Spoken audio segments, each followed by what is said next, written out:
head buzz like a noisy fridge. Melissa tried hard to force herself out of bed. Her head hurt, it felt fuzzy. Her legs like lead, her arms heavy. Not much sleep as usual. Her head had bubbled for hours. Eventually, she'd fallen into exhaustion before the beep, beep, beep of the morning alarm clock. It was all happening again, the pattern repeating itself. She was feeling overworked and unable to express how she felt.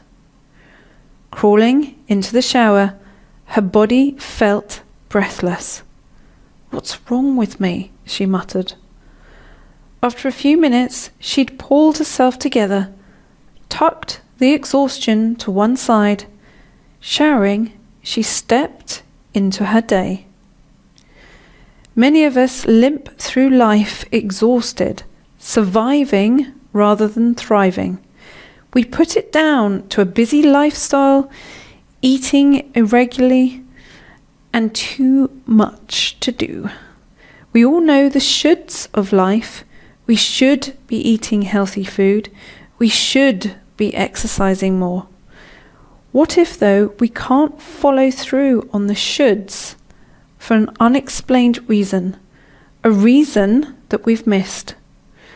Melissa, like many people in life, has been taught a fundamental belief which impacts all sensitive individuals. Keep quiet about your problems. Don't acknowledge them to anyone, not even yourself. When you're exhausted, your head buzzing, your inner world is trying to evaluate these 3 rules. Don't talk, don't trust, and don't feel.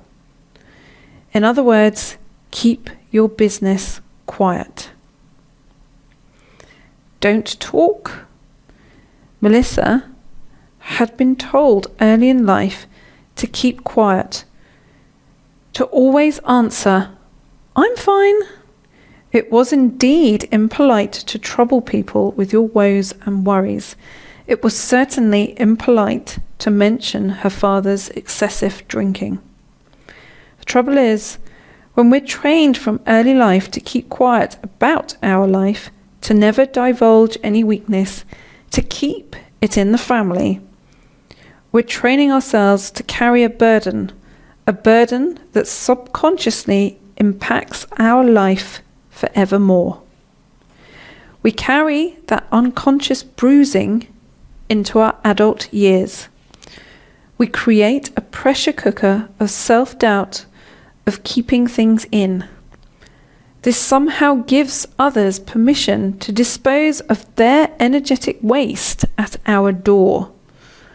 When we keep our inner world from our outer world, it builds a pressure in the nervous system. That pressure, especially for an already highly sensitized person, builds an emotional bruising which eventually translates into inflammation. We then grow to assume all mentions of stress are negative, thus turning that pressure in on ourselves. Inflammation is both actual and symbolic.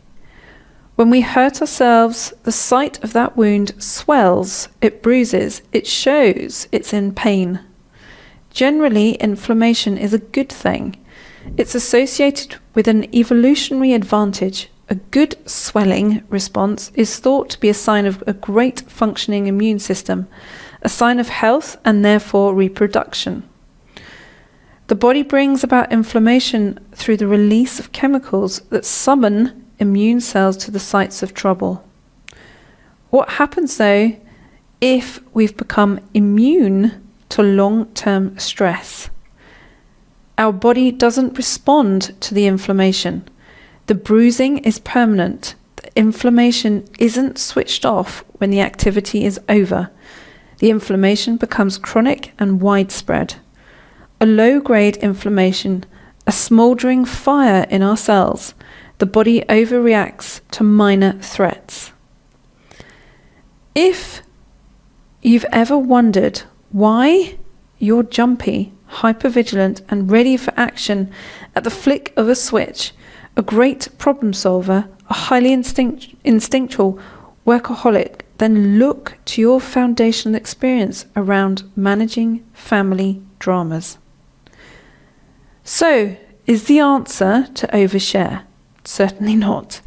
Becoming suddenly vocal about our inner world, the potentials of what is troubling us, opens up the second problem. We wonder about what's certain in life, what we can trust. Don't trust. Psychological training to never trust goes back through generations. It's a little-known survival mechanism designed to keep the clan, the tribe, together. Modern life, though, requires us to trust outside of the family circle. The tribe is now a global inclusion that requires transparency and partnership to thrive. It isn't life-threatening anymore. Part of us wants that connection. The other part shrieks, "No, it's dangerous." The shrieks are particularly loud if our earliest emotional instruction was to avoid honest communication. When don't trust is a subconscious programming that we add to the don't talk instruction, positive associations become difficult. Our internal world becomes governed by tension, hyperactivity, and a mind-buzzing intensity so strong that being anything less than perfect is failure. We thus, in our efforts to present perfect, we tell ourselves to placate others, to be agreeable to all who we meet, and to never confront situations head-on. We tell the world all is fine, whilst the inner world is struggling to hold the water from leaking through the internal roof. Buckets are everywhere. It's exhausting. Melissa's head pounded with what she had to do that day. What if she didn't get it all done? What if her boss didn't like her today? Had she done something wrong? Had she caused his mood yesterday? She'd better ask, treading carefully, of course. Melissa had attracted into her life a temperamental boss. They could be all sweetness and light one moment, followed by an insecure, raging, unreasonable nightmare who not only forgot but couldn't keep their promises, just like the unpredictability of her father. She knew how to handle this, though. She'd become a professional at handling difficult people. She'd placate them, listen attentively, and avoid confrontation at all costs. Sometimes, though, the pressure grew too much. They'd push it too far and she'd walk. She'd done that several times in all her relationships and wasn't afraid to do it again. When we're taught to keep quiet about our own problems, to never trust, we deflect attention by becoming the perfect person for other people. The great friend, the kind person for everyone else. The problem is, the kindness never extends to ourselves. We become the perfect listener. Our mere presence seems to be an invite for people to dump on us. We engage in the depth of conversation, fascinated, yet bracing ourselves as we say, "Tell me more." Don't feel. When we're very agreeable to others, we're avoiding feeling ourselves. We put others first and attend to their drama in the most spectacular of ways. It's as though someone else's problems somehow relieve the tension of our own inner experience. We're useful. We can solve something. We do anything but feel ourselves. We'll feel the emotional experiences of others. We'll sense their mood even if they've given little away. Identifying with our own feelings, no, that's just numb. Melissa had spent the day before listening intently in the latest meetings. Her boss had been on a monologue, her assistant inefficient, her mother needed taking to the hospital appointment, and her best friend had just broken up with her partner. She'd calmly dealt with them all, given the boss the reports they needed, given her assistant some encouraging words, agreed to take a day off work to take her mother to hospital, and taken her friend out and provided a shoulder to cry on.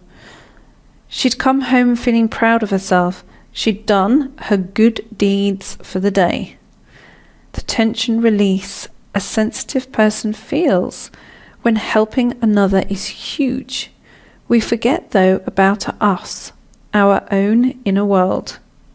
In taking care of others, we forget to take care of ourselves. Kindness is the key. Taking that moment of inner kindness. Asking yourself, how do I feel today? And what is today's guilt? Instead of numbing the response, trying to hide it from yourself in shame, listen.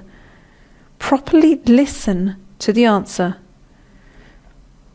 You'll receive it in the stomach area, or it will be an unusual pain in the body. Let it talk.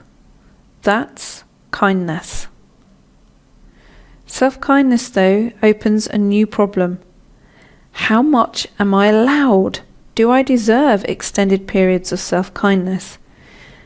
If your life training is to absorb your stress, to never feel, speak, or trust, then how are you suddenly going to be able to manage self-kindness consistently? Find out how to manage stress through self-kindness in this free online training session. So what happened to Melissa? Melissa's world collapsed that day. It was the best thing that ever happened to her. Her body gave up, savaged by fatigue. It finally gave up on her like a car driven hard with a handbrake on. Her inner tires burst. She collapsed at work and couldn't remember much. The system failure gave Melissa a new world, a necessary perspective. She had a powerful experience of momentary bliss. Melissa's body shut her down. She wouldn't listen, so her inner world took over. It switched her into seeing the possibility she was actually perfect the way she was. She started to explore her inner world. She acknowledged the tensions of her early life, explored her intuitive instinct as a way to heal. She began to develop her own inner compass. She learnt how to recognize when something was for her to feel and for when it was for her to observe. She learnt it was not her duty to take on the world of others. Today, Melissa is happily engaged with her life. Her daily life is filled with purpose. She recognizes she's always been perfect. Herself, her soul, a masterpiece in progress. Find out how to recover from long-term overload in this free online training session.